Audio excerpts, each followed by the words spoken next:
My last Rabbit R1 video blew up, and number one question you kept asking in the comments was this: why would I buy the R1 when my phone already has AI built in? That is exactly the right question. And today I'm going to answer it properly by testing the Rabbit R1 head-to-head against a standard smartphone across every single real daily use case. No marketing, no hype, just honest results. Check the best price from the link in the description. Let us settle this. Starting with AI conversation and question answering. Your smartphone with ChatGPT, Gemini, or any AI app installed scores a 9.5 here. The apps are fast, accurate, have memory, and work across text, voice, and image simultaneously. The Rabbit R1 scores a 7.5 for the same task. It works and feels clever, but the response lag and limited context make it feel like an older, slower version of the same thing. Your phone wins this one easily, and it is not close. Voice control in your pocket. The R1 was specifically designed for this. Push the button, talk, get an answer, and it earns an 8.0 for the dedicated tactile experience the scroll wheel and button give you.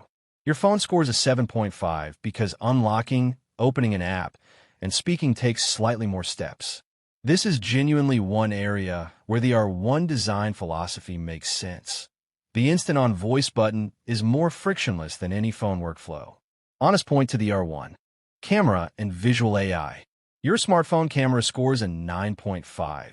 The computational photography, zoom, low light performance, and image quality are in a completely different league. The R1 camera scores a 5.5. It is functional for the AI vision feature, but the image quality itself is mediocre. If you want to point at something and ask an AI about it, your phone does it faster, in better detail, and more accurately. Phone wins again. Battery life and all-day reliability. Your phone typically gets 8 to 12 hours of real mixed use, rated 8.5. The R1 gets around 8 to 10 hours of light use, which scores a 7.5. Reasonable, but it requires charging just like your phone, so it does not solve anything. And the R1 depends on your phone's Wi-Fi hotspot or a separate data connection to function at all, which means you need your phone anyway. That dependency drops the R1's independent score to a 4.5. It is not a phone replacement. It is a phone accessory that costs extra. App and task execution.